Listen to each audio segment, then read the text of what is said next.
Welcome, oh happy warrior, to the only show in the digital universe where I, your rabbi, reveal how the world really works. And that today is truer than ever. Let me tell you about a guy called Simon Newcomb, who died in the early years of the 20th century. The guy was amazingly prolific. He taught himself economics amazingly, and he taught himself astronomy. He actually played a role at the United States Naval Observatory. He was measuring planets, using them as navigational aids. He got involved in measuring the speed of light with one of the creators of the famous Michelson-Morley experiment of the 19th century. It's pretty amazing stuff. He got involved with economy. He wrote something called The Principles of Political Economy, taught himself completely. And the economist John Maynard Keynes, who I don't care for. I think he caused a lot of economic problems of the 20th century, but he was certainly lionized after World War II. But John Maynard Keynes, certainly no slouch, described Newcomb's work on the principles of political economy as one of those original works which a fresh scientific mind, not perverted by having read too much of the orthodox stuff is able to produce from time to time in a half-formed subject like economics. So in other words, he got praised by John Maynard Keynes. He did write in 1888, "We are probably nearing the limit of all we can know about astronomy." That is debatable. I'm not automatically laughing at that statement because, astronomy is not so simple. It's not one of those fields like electronics. It's not one of those fields like materials where we're just constantly uncovering newer and newer information. People criticize him as having mocked the possibility of building a flying machine. So in 1903, I think it was 1903, just very shortly before Wilbur and Orville Wright flew the first powered airplane, he begins an article that was called "Is the Airship Possible?" And he said, well, that depends, first of all, on whether we are to make the requisite scientific discoveries. The construction of an aerial vehicle which could carry even a single man from place to place at pleasure requires the discovery of some new metal or some new force. Well, that's true.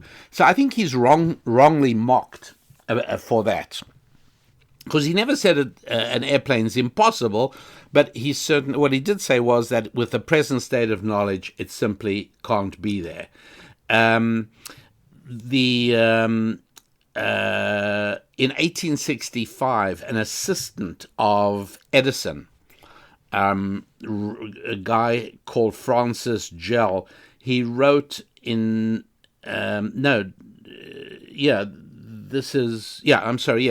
He wrote the following: "A man of about 43 years of age, giving the name Joshua Coppersmith, has been arrested for attempting to extort funds from ignorant and superstitious people by exhibiting a device which he says will convey the human voice any distance over metallic wires. He calls the instrument a telephone, which is obviously intended to imitate the word telegraph and win the confidence of those who know the success of the latter instrument. Well-informed people know that it is impossible to transmit the human voice over wires, as can be done with dots and dashes and the signals of the Morse code. The authorities who apprehended this criminal are to be congratulated and hope that punishment will be prompt and fitting, serves as an example to other schemers who enrich themselves at the expense." Anyway, so this is often quoted with some humor because 1844 was when Samuel Morse built the telegraph and transmitted a message from the book of Numbers in the Bible between Baltimore and Washington, D.C., and now, just a few years later, somebody is claiming to be able to send voice down a wire, and he is being punished for raising funds to try and develop that invention. And an assistant of no less a person than Thomas Edison says, impossible. Everyone knows you cannot transmit the human voice. Well, of course, Alexander Graham Bell created the telephone just really very shortly after this. So it's very easy to be wrong. And people, everybody, bases their understanding of things on their present knowledge. We all do that, right? And I want to tell you something that goes against your present knowledge. And so I'm diffident about doing so, because I know that your instinct, like anybody's, would be to dismiss immediately what I want to share with you and present to you as saying, well, this is, completely impossible, cannot be, ridiculous, because it flies in the face. And here's where it gets complicated, not only in the face of your knowledge, but even worse than that, it flies in the face of your psychology and your perceptions. And so I want to start off, before I tell you what I really want to tell you about, I want to explain that some of the hardest things in life to fully get are those things that are non-intuitive or counterintuitive. So when I tell you that I reveal how the world really works, one of the things that's part of understanding how the world really works is to know that some of the things about how the world really works are really hard to deal with, because they go against your intellectual knowledge and they go against your perception of things. So let's look at some examples of these, okay? If somebody says, the better you get to know somebody before getting married, the more successful the marriage. Okay, so that would sound to be pretty intuitive. Yeah, sure. Surely you have a better chance of a successful marriage the better you get to know somebody. But maybe the graph linking that rises to a peak and then drops off. So maybe the better you get to know somebody before getting married is true up to a certain point, and then after that point, the better you get to know them, the less successful the marriage. So the graph looks like a camel's hump. Goes up and up and up, but then it goes down and down and down. The success of the marriage declines. That's counterintuitive, right? Because you'd say, surely the marriage is going to do better the better you know somebody. Well, actually, no. If you really know them ultimately as well as you possibly can, number one, you'll probably never get married because there's always new information. And if you said to somebody, never get married until you're 100% sure, that's ridiculous, right? Because you can never be 100% sure, so therefore you can never get married. Or maybe you should definitely have a full physical relationship, because in biblical terms, that is ultimately getting to know somebody, know them in a biblical sense. Well, obviously, you shouldn't get married till you really know them, and yet that turns out to not be the case. That's contrary to the truth. Or how about, here's one that is true, but is counterintuitive, right? You got two people. One leaves high school and goes and gets a job and goes to work, and somebody else says, no, I'm not going to get a job for another 5 years. And everybody says, oh, you're such a fool. Look at John. He's already working. He's been on his job 2 years. He's had raises. Look how much money he's making. You're making nothing. And you say, well, yeah, that's true, but I am acquiring greater skills and I'm acquiring higher qualifications that ultimately will mean much more money for me. Okay, so, yeah, counterintuitive. Or how about this statement? Driving more slowly might get you to your destination more quickly. Well, yeah, particularly if you get a stop for a traffic ticket on the way. So spending a lot of time in bright sunlight, well, that makes you look tanned and healthy. Ultimately, might make you look less healthy. Yep, counterintuitive, but true. Don't buy a house and don't make any major investment until you're 100% sure. In other words, eliminate the risk.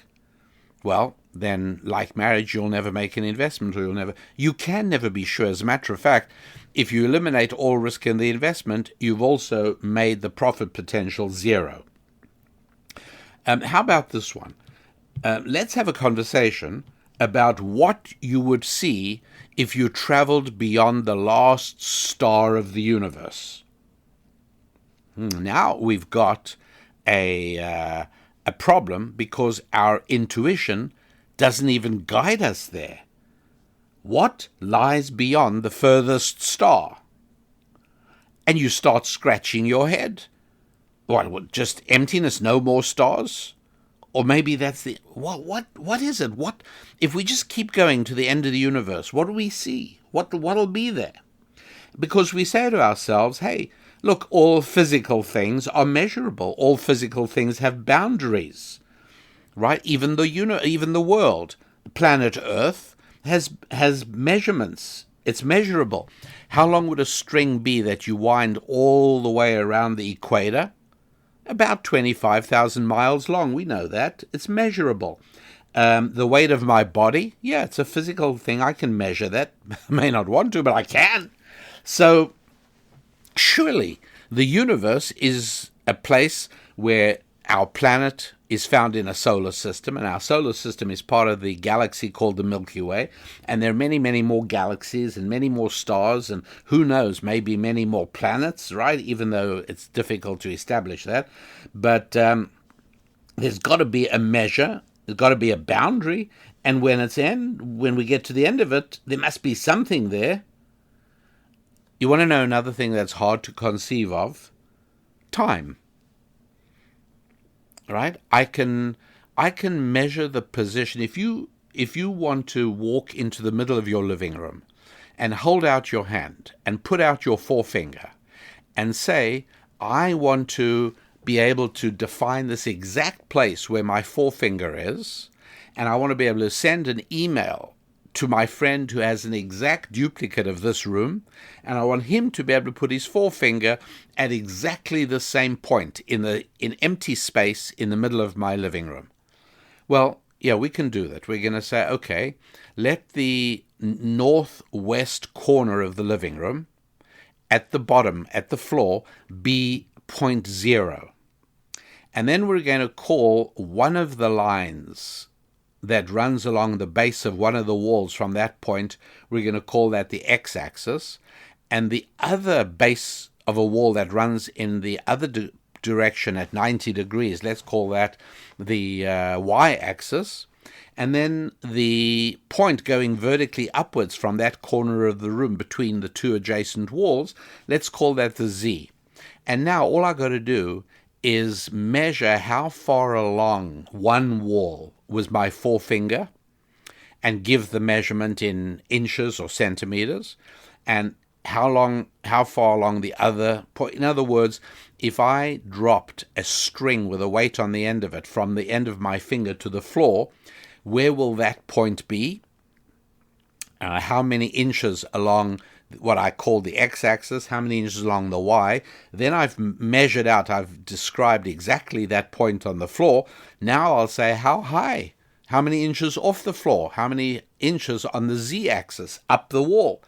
Okay, and when I've given those three numbers, I can say 107x and 72y and 48z, and I will have defined the exact position. And we can go upwards and downwards, backwards and forwards. We can define any point in the room in that fashion. But, you see, to give a definition of a point in space, which we've just done, isn't enough, because we got a complication here. The complication is that I can mention a point in space, but that doesn't mean that you and I can meet there. I can say, okay, let's meet at the main entry to the railway station. Okay, fine. The trouble is I've left out when we'll meet there. I've just told you where we'll meet. So you may go there after I've left. You may go there before I've arrived. We haven't arranged a meeting. You can only arrange a meeting when you define a place in space and also a point in time. But time isn't like those X, Y, Z axes I've just spoken about, because we can move in any direction on those. But time, you can only move in one direction. You can only keep moving forward, right? That's weird. It's kind of funny. But it does seem to be a reality about time. And it does seem as if we need both those.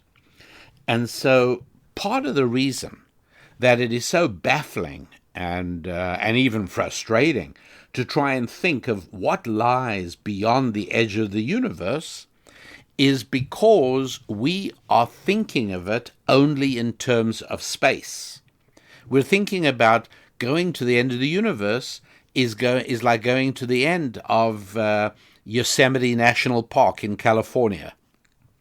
Right? At a certain point, you come to the end of the park. What lies beyond that? Well, there's some government-owned land, there's some private-owned land, there's some hills and mountains. It's easy to talk like that because we're just speaking about space. When I say space, I don't mean outer space. I mean space in terms of a place. And so I can speak about what lies beyond any point in space on Earth, but as soon as we start moving into the universe and we start talking about huge distances, well, now apparently time is part of that. And so for an ability to understand some of the really huge and incomprehensible facts about space, it only makes sense if you realize that time is part of that. In other words, giving somebody a position in space doesn't ensure you can ever meet. Now, time has another complication, which is that it is very difficult to establish a shared instant of time between two people because two people have to be a certain distance apart from one another. And the more distance apart from one another, the more difficult it is to agree on a shared conception of an instant. Let's imagine at the other end of a sports field, somebody says, I'm going to set everybody off on a race when I fire my gun. And there are 3 or 4 runners who are all right there next to the starter's pistol. But there's another runner who's doing a course at the far end of the field, his third of a mile away. And he is now waiting, and he notices the gun fires, and he starts running, but he saw that all the other people cheated because they started running earlier. And he's very bothered by that. But it turns out that time takes a certain amount of time to get from one place to another.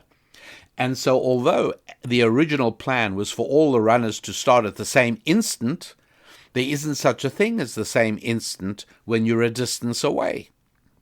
And you get a little bit closer to instantaneous if you watch for the smoke from the starter's pistol.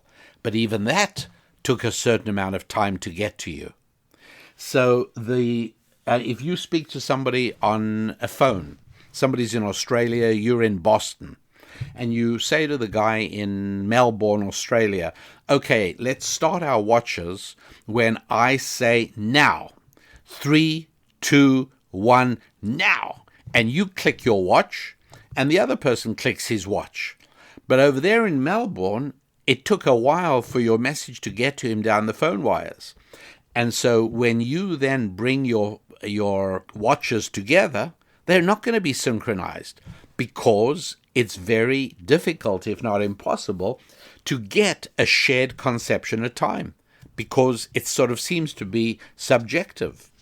And what's more, and now we are up to 20th century, early 20th century physics, we actually have arrived at a thought experiment, and I'm not going to take you through it, although it's very beautiful and very elegant, maybe another time. And you'd all love it. I know that some people turn off when we get a bit technical, but don't, because we've gone through it already. That's it.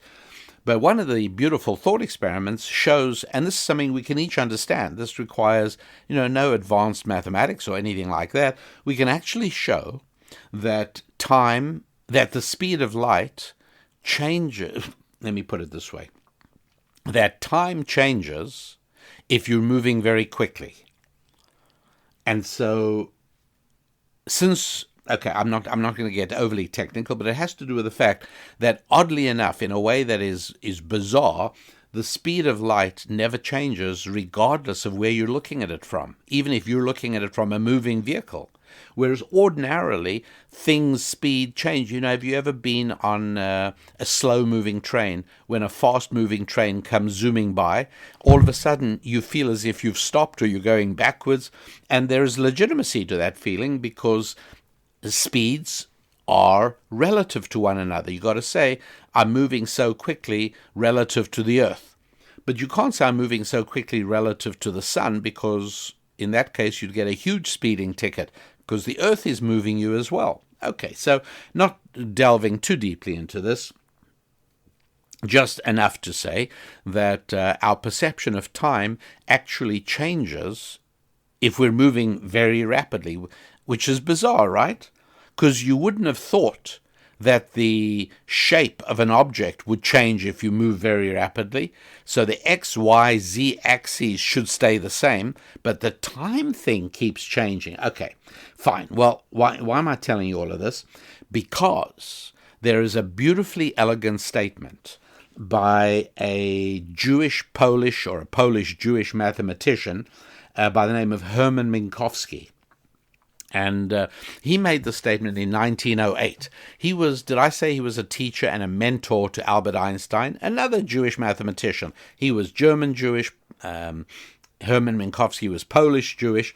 But these were Jewish guys. This has a little bit of a bearing on a conversation we had in last week's show about intelligence and about understanding and about IQ.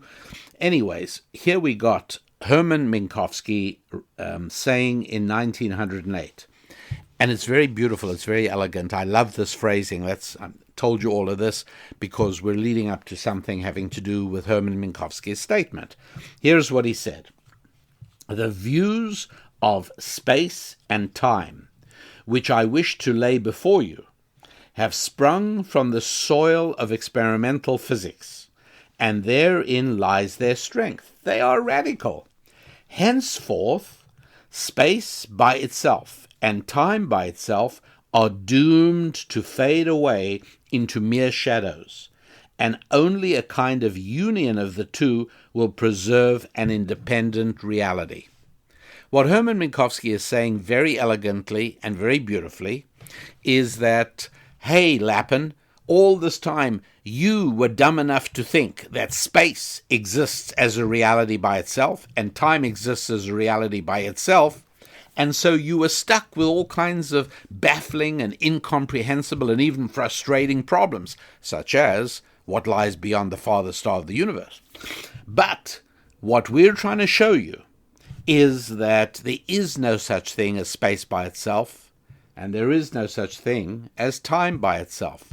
The two have to blend together, and only in that way will you be able to understand some of the more complicated things that are available to understand in the universe.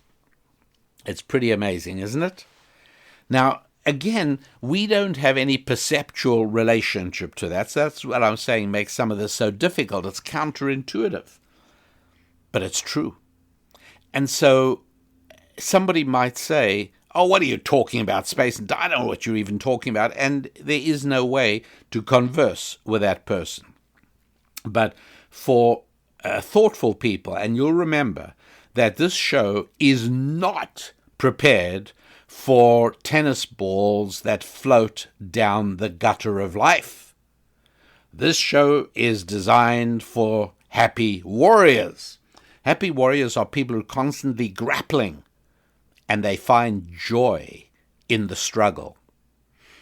And so one of the struggles that I present for your enjoyment this week is relating to this idea that we sometimes find two things in life that we thought were two completely separate, different things, and we try and understand how the world really works, treating them as if they were two completely separate things, and it simply doesn't work because our presumption was wrong. Well, it turns out that many thoughtful people who had no scientific background actually started figuring this out. It's quite beautiful. Edgar Allan Poe wrote a poem called The Raven. The Baltimore Ravens, by the way, the Baltimore Ravens football team, named after Edgar Allan Poe's The Raven, because Edgar Allan Poe was one of the famous sons of the city of Baltimore. And the Ravens, of whom, by the way, the quarterback Lamar Jackson, fantastic guy, an unusual NFL player, very unusual guy, and a religious Christian, by the way. So Lamar Jackson plays for the Ravens, who got badly beaten and lost recently through their own fault. It wasn't Lamar Jackson's fault, but in a essay that he called Eureka, written in 1848. Remember, Hermann Minkowski, the Polish mathematician, laid the groundwork for Einstein. Einstein's relativity follows a few years behind Minkowski, who in 1908 says, hey, stop thinking of space and time as two separate things. They blend into this weird reality that's hard to understand, but just know that space and time cannot be treated separately. So years earlier, more than 50 years earlier, Edgar Allan Poe writes his essay called Cosmology, and here's what he's got a phrase in there where he says, space and duration are one. Isn't that weird? Duration is another word for time, I think. And he actually says space and duration are like one and the same thing. I have absolutely no idea. I've been unsuccessful in trying to figure out or find out where he gets this. Now, he talks, goes on page after page after page before he arrives at that conclusion that space and duration are the same thing, but none of it is mathematical. And so it's fascinating that it's possible that Edgar Allan Poe, simply through grappling with trying to understand how the world really works, came up with his statement that space and duration are the same thing. A little bit later than Edgar Allan Poe, but still before Minkowski and well before Einstein, H.G. Wells wrote a novel called The Time Machine. And again, in there, and he wasn't a mathematician or anything, but here's what he writes in The Time Machine. And if you've ever read The Time Machine, I'm sure you sailed right past this, as I did the first time I ever read it. Here I'm quoting directly from H.G. Wells' Time Machine, and he writes, there is no difference between time and any of the three dimensions of space, except that our consciousness moves along it. Scientific people know very well that time is only a kind of space.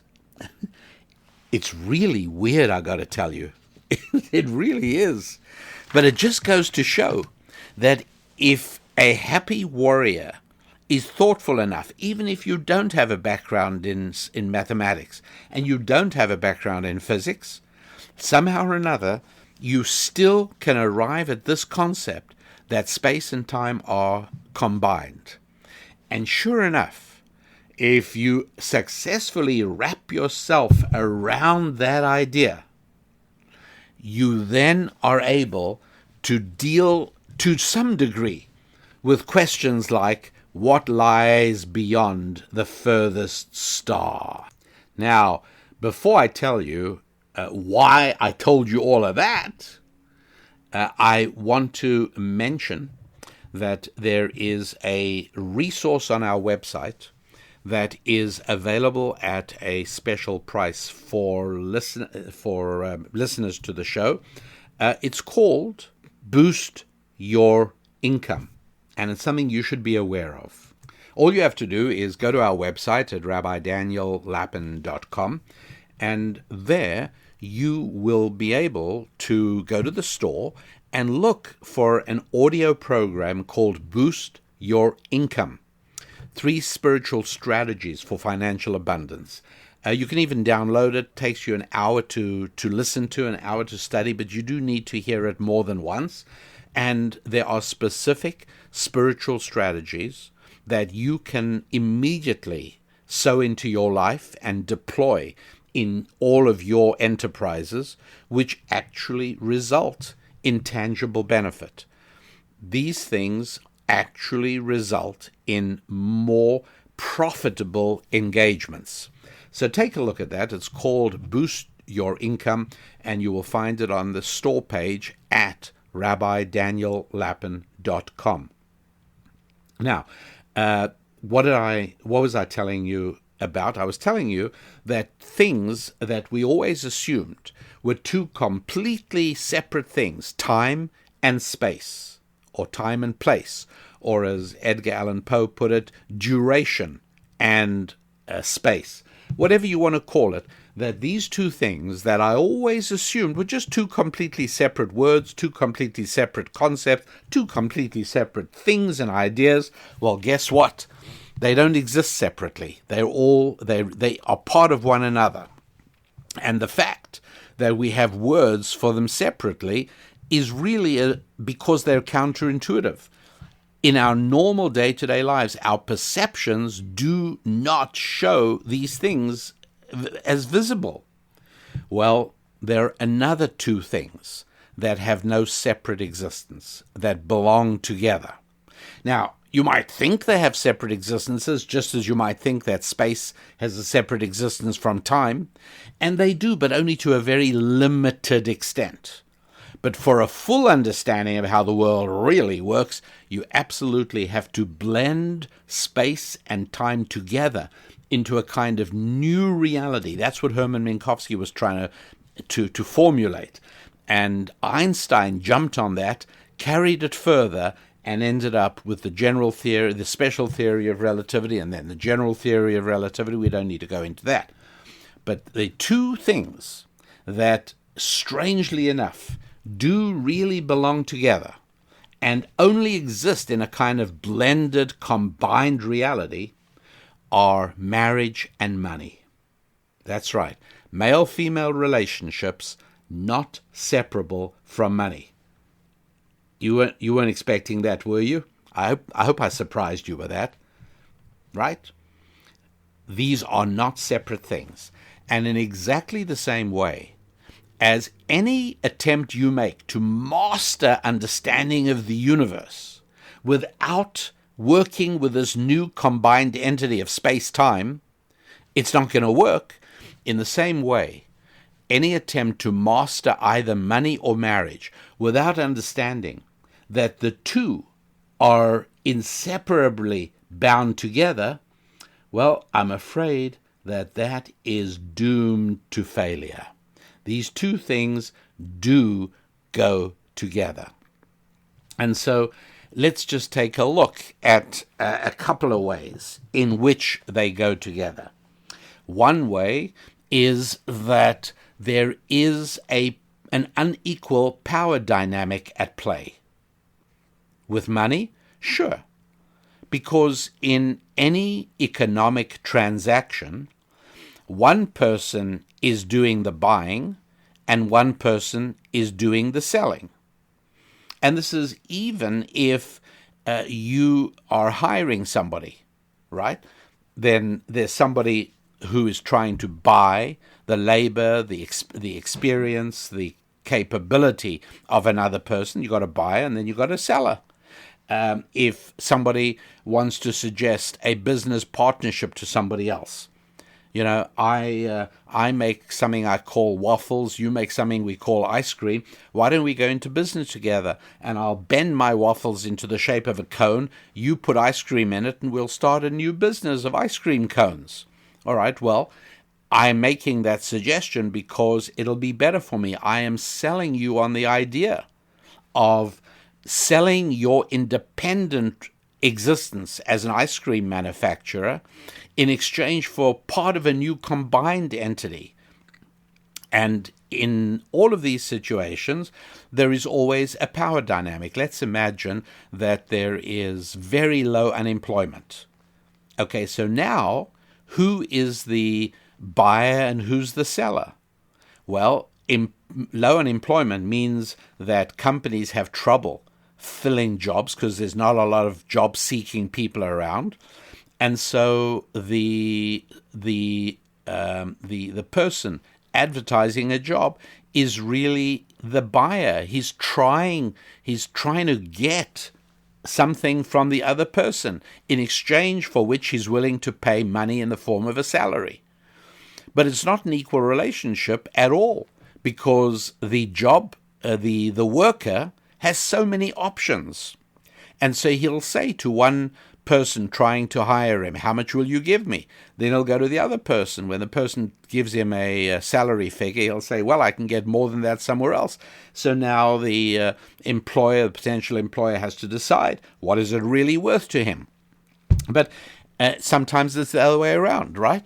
Where I could be desperate for a job. I knock on the door of a company and I say, I'd really like to come work for your company. Or I saw a job advertisement. I'd love to come work for your company. And now I am trying to sell myself desperately.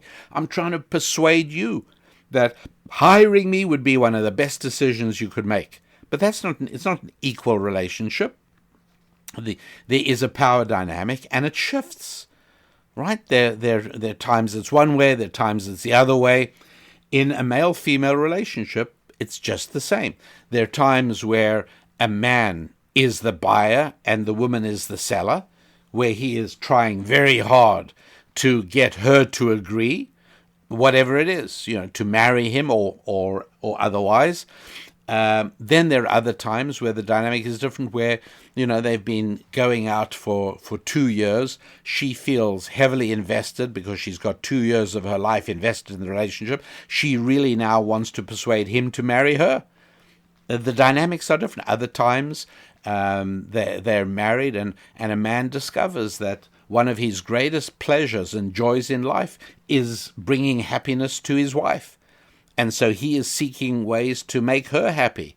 Other times gets joy out of making him happy, and so on and so forth. So there's never such a thing as an equality in a financial relationship, never such thing as complete equality in a male-female relationship. But there are similarities because of this shifting power dynamic. We can see that these two relationships are exactly the same in that respect.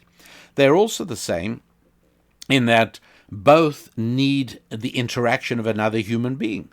There simply is no such thing as a sexual relationship that doesn't involve another human being. Similarly, there is no such thing as an economic transaction that doesn't involve another human being. To put it bluntly, you cannot possibly make money if you are determined to interact with no other human being. Can't be done. It is only when one human being serves another human being, or if you like, one human institution like a corporation serves another human institution like a marketplace or a corporation, but it is always involving connections between people. So in that sense, once again, a sexual relationship resembles an economic relationship, because in both cases, it's an interaction between two human beings. And furthermore, it's got to be between two human beings with different needs. Okay? You obviously do not have a trade. You cannot have a trade if the two human beings have exactly the same desires and wishes at the exact same moment. to whatever extent the exact same moment exists, because we already covered that that's pretty hard. But in other words, if you met your clone, you would never do any kind of transaction with your clone, because if you said, I'd like to sell you my car, your clone would say, me too, I've also got a car I want to sell, so I'm certainly not going to buy yours. If you said to your clone, would you sell me your watch? Your clone says, no, I like my watch, I'm not going to sell it. It's not possible.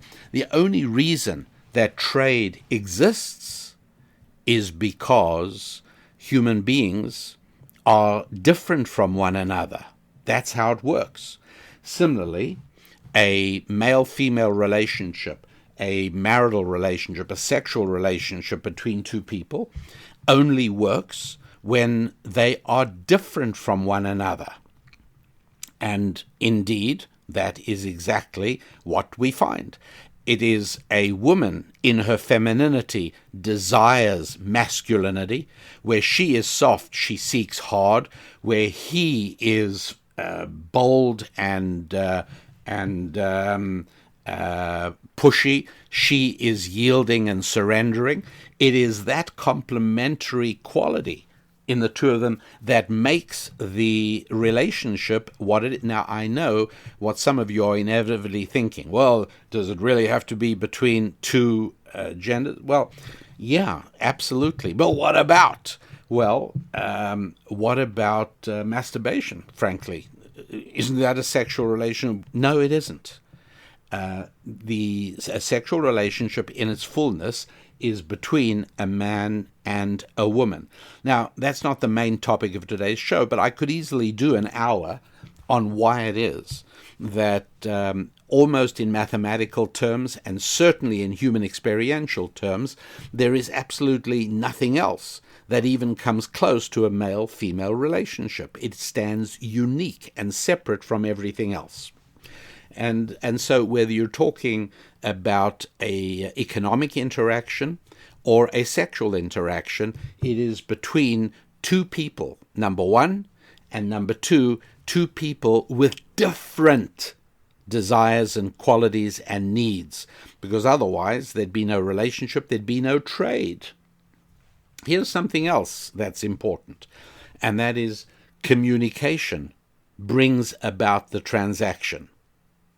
So you're not going to do very well financially if you cannot communicate and cannot talk. If you're very introverted and you just find it so hard to express yourself, you find it so challenging or painful because you're shy, you find it so difficult to articulate an idea. Because after all, every transaction is an idea. I have an idea why you and I can both benefit. If you buy this watch from me, I will be better off because I can use the money more than I need the watch. You will be better off because you need this watch much more than you need the money. And if you cannot articulate a deal, then you will never be able to move forward. You simply can't do it. It's a very, very powerful idea. And this is why it is that in the materials, whether it's in books or whether it is in audio programs, all available on our website at rabbidaniellapin.com, I always stress certain specific strategies for improving your ability to communicate. People sometimes very glibly talk about, oh, he's got the gift of the gab. That is a very disparaging way of describing what is truly a holy quality, truly the ability of a human being to bring the spiritual into physical existence. It is literally an act of creation, taking something that was not here a moment ago and giving life to it. If you think about it, that is the holiness of the power of speech. That up until that moment, it was nothing but an idea embedded in your soul, in your heart, in your mind. And now, all of a sudden, it is moving and vibrating air molecules that travel through space and impinge on the eardrums of another human being or on the eardrums of another 1,000 human beings or 1,000,000 human beings. But whatever it is, once it impinges on the eardrums of at least one other human being, something has been created. It's an incredibly powerful thing. It's something uniquely given to the human being, touched by the finger of God, that we are able to do this. And this power of speech needs to be strengthened, enhanced, built, developed, increased, all of that, because without it, there is no financial, economic interaction. Right? It only happens when one person talks to another human being. That's one of the reasons that the so-called business lunch is so important. Because when you talk over a meal, there's some value to that. One of the reasons that, although I do not know the game and I've never played it, golf remains an important business activity. I don't know for sure, but I can't imagine that the IRS does not allow membership in a golf club to be deducted as a business expense. If they don't, they should. Because the only reason to play golf is to have an uninterrupted few hours conversation with a business associate. All right? Nobody can persuade me that there's actually exercise involved. What, driving around a golf cart really works those muscles? No. It is an opportunity to talk. That's the value of golf. And so it is also in building a relationship between a man and a woman, particularly for the man. The ability to communicate is hugely important, because communication, particularly on a personal and emotional level, comes more naturally and more easily to females than to males. But the male has to develop that before he is in a relationship of this kind. Firstly, it's absolutely essential for the creation of this relationship. And because so much in modern life today undermines the ability to communicate. First of all, shockingly bad education in GICs, right? Children spend 12 years in a government indoctrination camp, and they come out literally incapable of communicating. And that is one of the factors that contributes. It's a small factor, but it contributes to violence. Because if you've ever watched a pre-talking toddler suffer agonies of frustration, because his cognitive development is at the point where this little child is desperately trying to talk. He even may think he is getting through to you, and you, the mother, you, the father, you just don't seem to know what he's trying to say, and this poor kid boils with frustration. Well, imagine what happens if you are a 16, 17, 18, 20, 21-year-old graduate of a GIC, and you're trying to make your feelings felt, and you're trying to express your desires and your wishes, and you lack the words. And so you take refuge, first of all, in vulgarity and obscenities, profanities, and you substitute a vulgar word every time you can't think of the right word, every time you need a moment to try and grasp desperately into the recesses of your memory for that word you think you heard somebody use that would be just what you want at this moment. Well, you plug a profanity or an obscenity into the gap in the conversation at that point. The spread of profanity and vulgarity in language is a symptom of people's diminished ability to communicate. It's hugely problematic. And the sinking into violence, to lash out when you are unable to communicate effectively with words. And, desperately parents keep saying to their little kids, say it with words, say it with words. The little kid in frustration punches out his sibling, or he knocks over and throws something on the floor. And the parents grope in futility. I know you're angry, but I want you to say it in words. Well, yes, we do. But you may have allowed your child so much time in front of a screen that you've effectively destroyed his ability to communicate. That's right. That is another factor that undermines our ability to communicate. Obviously, it's much harder to get a child to read a book when the temptation is sitting right there of looking at a screen. I get that, I really do. But you're abusing your child, if we're going to sort of use one of the popular words out there today. You're certainly not doing your job as a parent by not making sure that your children build a relationship with books and reading. It's not the same to be looking at a picture. You are undermining their ability to communicate. And so it is, when people sometimes admire, one man's ability to charm a woman. He meets a woman and he's straight away charming her. It's 9 times out of 10 the way he communicates. He communicates so effectively, he exudes confidence. And one of the great, talking of something we've discussed the last couple of weeks, one of the great casualties of an inability to communicate is, in fact, confidence. And so, yes, whether you want to bring about a financial relationship or you want to bring out a sexual and ultimately a marital relationship, obviously, communication is absolutely fundamental. There's another thing. If you're a selfish human being, you cannot succeed either in a male-female relationship or in a financial relationship, because none of us want to do business with selfish, venal people. There's just no pleasure there. And I'm not going to trade with such a person unless I have absolutely no choice. If there's no alternative, I may be forced to. But other than that, I'm going to select out a store, a vendor, a lawyer, a tax accountant, a plumber, who it's just pleasant to do business with, because that adds joy to my life. And so if I find out somebody who he's not selfish, and he seeks to bring my satisfaction and to fulfill my needs, I want to lock that person up, either as an employee or as a partner or as a vendor or as a trading associate.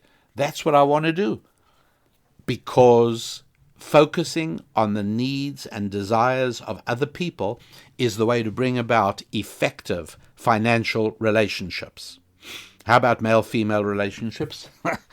It barely needs my elaboration, does it? I mean, I'm sure you got it right away.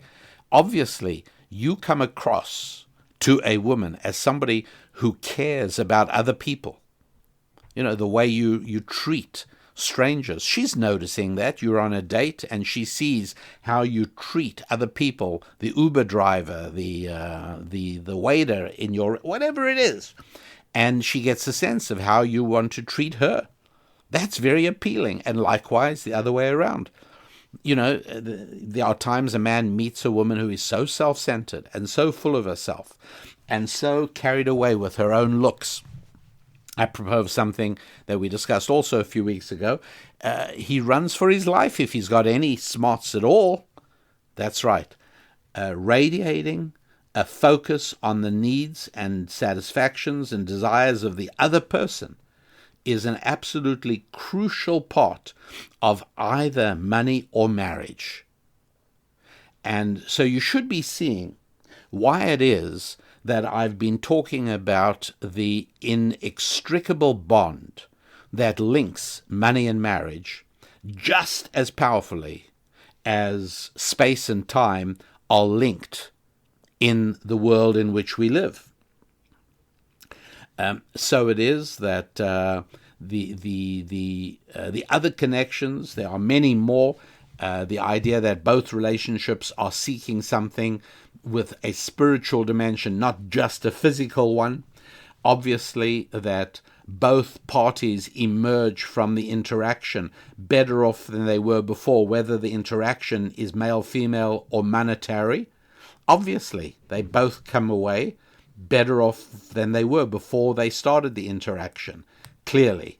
And so it is there, that and many, many more aspects of male-female relationships are identical to aspects of monetary, financial, economic relationships because the two go together. Any woman who does not take into account the finances of the man she is meeting is a foolish woman. Very much so. Now, it doesn't work in the reverse in exactly the same way, obviously. A man who examines and probes the financial prospects of a woman he's thinking seriously about is making a big mistake as well, because males and females are not the same. And this is a very important part of understanding how the world really works, of course. If you're looking to hire a man for a job, now I know you're not even supposed to say that, right? You're supposed to be hiring a person for a job, and whether it's a male or a female who applies, you're supposed to make absolutely no distinction. However, far be it from me to advise you to break the law. The last thing I would do is recommend you break the law in any way whatsoever. I would absolutely not do that. And so therefore, I cannot tell you that if you feel a job really requires a man, how would I, your rabbi, tell you to break the law and only hire a man? Well, let's imagine you are hiring a man and your choice is between a married man and a single man. In general, like 99% of the time, you will get a far better employee. You will have a far more satisfactory financial relationship with this man if he is married than if he is single. That is one of the ways in which finance and marriage interact with one another. Let's imagine you want to study poverty within a group of people or within a particular demographic. Whether it's people in the United Kingdom or in Germany or in the United States, whatever it is, you're looking at a particular group of people and you're trying to understand, why poverty is prevalent. Maybe you're studying the people who live in a particular neighborhood of Sydney, Australia, whatever it is. The first thing you should look at is marriage. If this group of people does very little in the way of forming and maintaining stable and consistent marriages and families, then don't be surprised if they languish behind financially as well. That's right. Get used to this idea that money and marriage are really part of the same thing. They're part of one comprehensive reality in exactly the same way that you can't possibly understand the world in which we live and the universe in which our planet is present if you don't understand that space and time have actually been replaced as individuals and replaced by a difficult to comprehend kind of combined reality. And in exactly the same way, so it is that we too, in the areas of money and marriage, although we are accustomed to thinking of them as separate, and although it's very difficult to reconcile this idea that these are not separate things, but they are absolutely bound together, but nonetheless, you will have a far, far better understanding of how the world really works when you understand the bond between money and marriage. The audio program I recommend for your attention is a very small and inexpensive 1-hour teaching called Boost Your Income. You will find it at rabbidaniellapin.com and go to the store. You will see it there. You will enjoy it, and you will find that not only you, but people in your orbit, friends and family members, really need to hear this as well. So go ahead and download it or buy it and have an audio CD sent to you, and you will be able to benefit from it in that fashion. So also be aware of the website, rabbidaniellapin.com. Make sure you're on the mailing list to get Susan's musings, Ask the Rabbi, thought tools, and also be in touch with us. Thank you, all of those of you who've let me know recently where you're listening from. I've had the most wonderful emails from literally all around the world. I love it. I love knowing we're reaching far and wide, and I love hearing some of your very interesting stories. Some of you are good enough to share a little bit about your lives, and I love that. I get to know people in different parts of the world. Just got to know a regular listening couple in Vilna, Lithuania, and that was fun. So also the extent to which you spread the word of the show, greatly appreciated. Sending people the URL, sending people the podcast, letting people know how they can listen to it. If you think they're people who are like-minded, people who are able to hear things that don't necessarily massage them with warm butter. Because most people just want to be massaged with warm butter. You know that, right? The overwhelming majority of people only want to hear things that confirm and reconfirm that which they already want to believe. But if they are not tennis balls floating down the gutter of life, if they are happy warriors, eager to go beyond being massaged with warm butter, well, then you want to tell them about this show, because that'll gain us numbers, and that makes us more effective, and that makes us economically more viable as well. So thanks very much indeed to all of you who are so effectively doing exactly those things. We're also doing a couple of projects. Stay in touch with us. We are inviting you to participate in the reissuing of America's Real War. It is a book we originally published in 1999, subtitled, "A Rabbi Insists That Judeo-Christian biblically based values are vital for our nation's survival." And so if you are comfortable with that notion, then yes, then you would definitely want to know more about that. If, on the other hand, you are not a happy warrior and you believe that Judeo-Christian values based on the Bible are horrible and primitive obstructions to what you see as progress, well, then you obviously would not want to be part of that. You probably wouldn't even be comfortable listening to this show. So I'm assuming you are all happy warriors. And it is as happy warriors that I see you all, and it's happy warriors that I want to wish a wonderful week of great times with your faith, with your families, with your friends, and your finances. I'm Rabbi Daniel Lappin. God bless.